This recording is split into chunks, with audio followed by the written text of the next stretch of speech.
Hi guys, welcome back to our weekly episode of Revsportz on Indian football.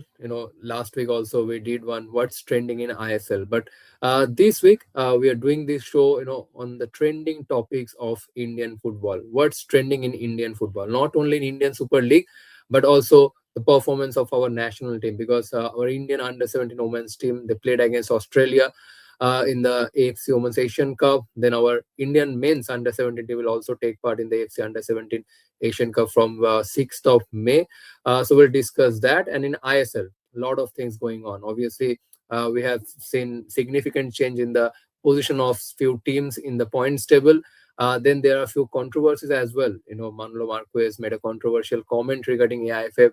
But obviously, the biggest talking point is Oscar Bruzon. Recently, a lot of talks going on regarding his recent Instagram post. So we'll discuss all those things in this video. I'm joined by Shomnath, and obviously our first topic will be Oscar Bruzon. Oscar Bruzon, East Bengal. Under Oscar, I think East Bengal have totally transformed themselves into a competitive squad this season.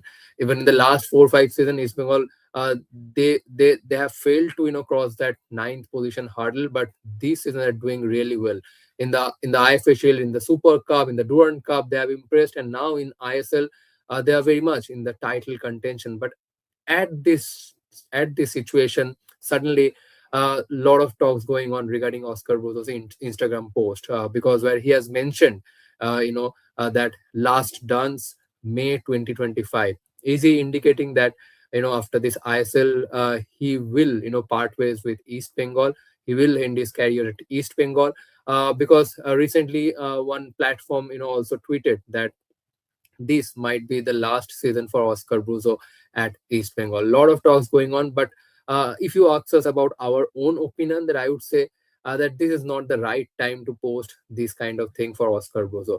Obviously, now as you are watching the video, I think around 1 or 2 hours before the press conference happened at East Bengal, where Oscar Bruzon uh, attended, and he was about to, because we are recording this video at 12 noon. As of now, we don't have the exact update what Oscar Bruzon said in the press conference, but by now, maybe in the next episode we can discuss about that. But Oscar Bruzon attended the press conference, and he also is expected to make a big announcement. So whether it will be regarding his departure after the end of this ISL, or it's just a rumor and he will clear that rumor, we'll have to wait and watch. But our next topic, obviously, another Spanish head coach in the ISL, Manolo Marquez, has recently made a controversial comment regarding AIFF, regarding the fixtures, regarding refereeing and all.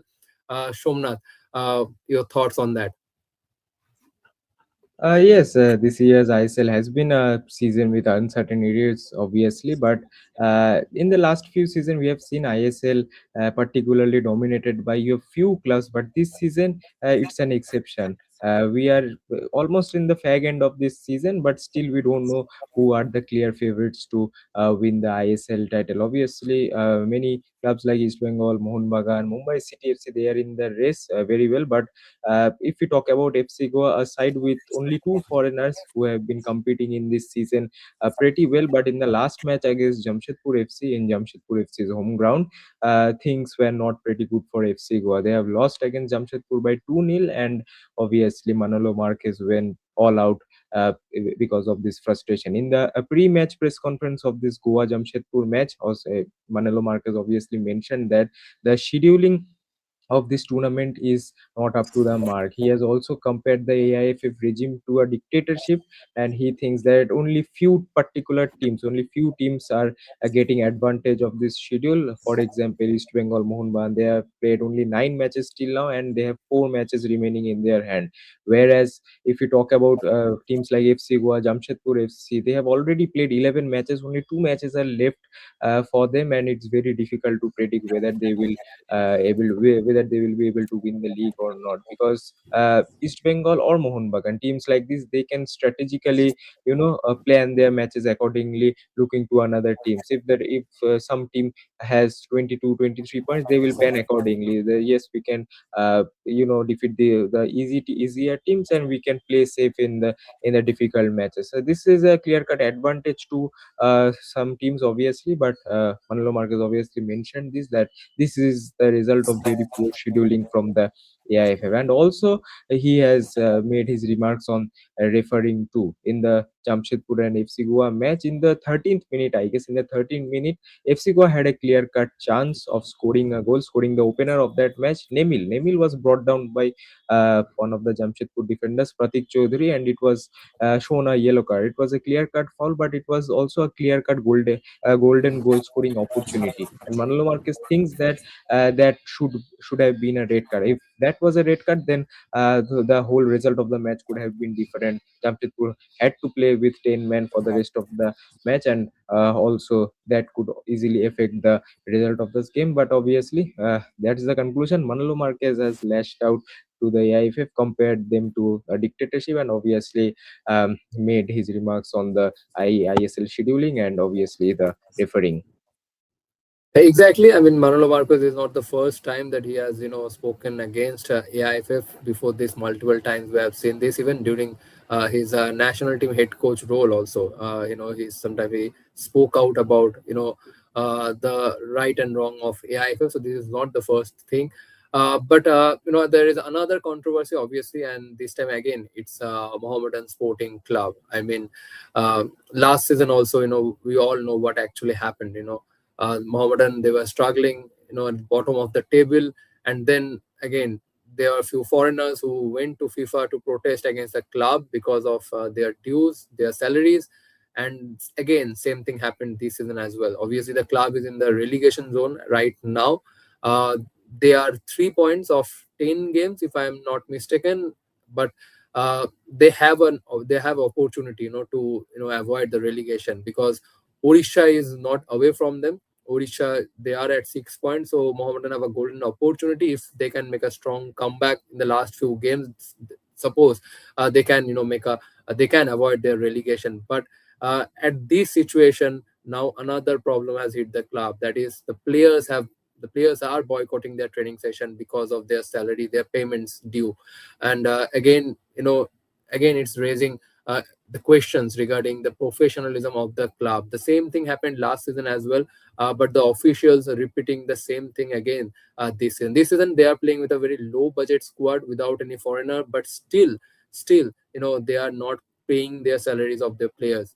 What we got to know is that there are a few players whose payment is due for 4 to 5 months, and that's why players were compelled to boycott their training session. As of the latest update, what we got to know is that the club officials will try their best to clear all their payment or dues by 5th or 6th of May, so that the players come back to the training ground and resume their training, because they have a crucial game on 10th of May. As I have already mentioned, the club is currently at the relegation zone, and they will have to make a strong comeback in the last 3 games if they really want to avoid their relegation. So that's the thing, that these are the things as of now in ISL. And of course, we'll talk a bit about Indian Football League as well, because a lot of things going on in the Indian Football League as well, especially Diamond Harbour FC. They are currently leading at the top of the table. Shomnath, you have been closely following Diamond Harbour FC. What do you think? Are we getting another Kolkata club in ISL next season?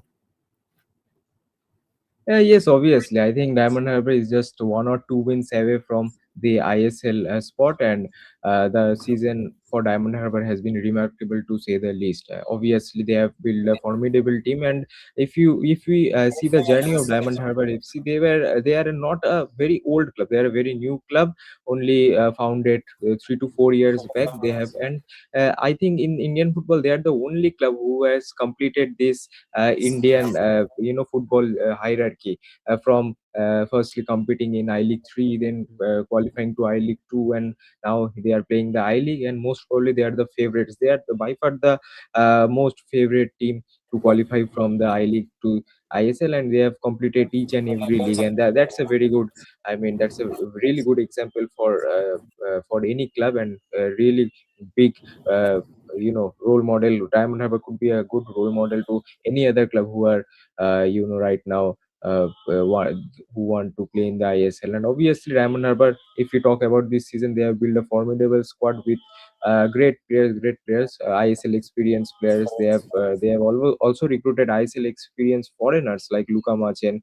They have break the bank obviously to form this team, and the season started with a huge upset. Diamond Harbour defeated East Bengal in the Durand Cup semi-final, and they have qualified for the Durand Cup final. They were the runners-up in that tournament, obviously, but everybody was saying that maybe it was a fluke, maybe Diamond Harbour was lucky enough to beat East Bengal. But the form they are showing in this I League, I don't think that's a fluke. That's showing. They are showing how good a club can be in this level, and obviously, I think today they have a match as well.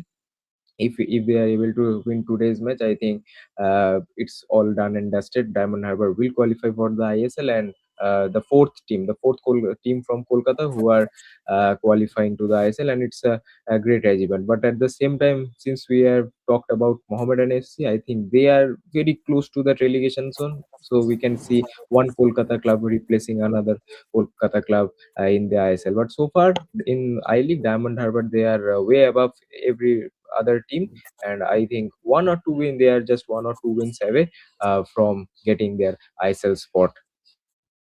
Absolutely, and I think that will be massive achievement for West Bengal as well. Four teams in the ISL from a single state, a huge achievement. But hopefully, we'll see more Bengali footballer as well. Because as of now, if you look at East Bengal, Mohun Bagan, Mohammedan, we see just few, hand few of Bengali footballer. But hopefully, with the inception of Diamond Harbour, as Shomnath mentioned, that they are just 2 or 3 wins away. If it happens, hopefully we'll see more Bengali footballers in the upcoming ISL, through these four clubs. We still don't know about Mohammedan because they are currently fighting the relegation battle. But let's see what happens next season. But as we talk about Diamond Harbour FC, I think another club who are doing an incredible job in the Indian Football League, to be honest, and they are, currently second in the points table, and they are playing without any foreigners. While other clubs, who are playing with foreigners, with a high budget squad, even they were struggling a bit. But Shillong Lajong, a club very familiar in Indian football. I still remember in 2018, 2019, they used to give tough competition to clubs like East Bengal, Mohun Bagan, even with half of their budget. They used to build squad, half, or I think two-third of budget of what Mohun Bagan or East Bengal used to spend. But even with that squad, they used to give tough competition. And once again, they are replicating such display in this Indian Football League as well. They are currently second, and they are playing incredible football.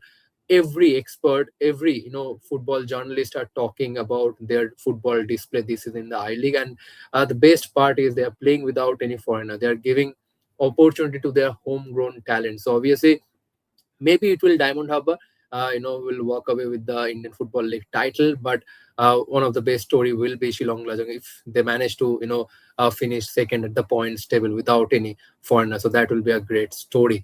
Another key update of Indian football, obviously Genius Sports, as you are all waiting, when AIFF will finalize the commercial partner, because on that it depends that when the upcoming season will start, when the next ISL will start. But as of now, what's the latest update is that recently AIFF had a meeting with Genius Sports and all the ISL clubs, where AIFF also outlined their financial model for the upcoming ISL season, and where they have mentioned that because there's a huge deficit in the payment that used to be made by the commercial partner to AIFF, because earlier FSDL used to pay around 50 crore to AIFF, but now if Genius Sports comes in as commercial partner, they will pay around, I think, 12 or 13 crore. So there will be a huge deficit. And to cover that, AIFF is planning to, make participation fee mandatory for all the ISL clubs. They haven't mentioned an exact amount, but clubs are thinking that it will be around, 2 to 3 crores. But clubs are against that. Clubs are against paying any participation fee, because as of now, they're still awaiting clarity on the financial model, on the revenue model, how much profit they are going to make if Genius Sports comes in. And that's why there's a delay, in finalizing the commercial partner. Hopefully, in the upcoming weeks, there will be another important meeting between AIFF and ISL club owners as well, and maybe after.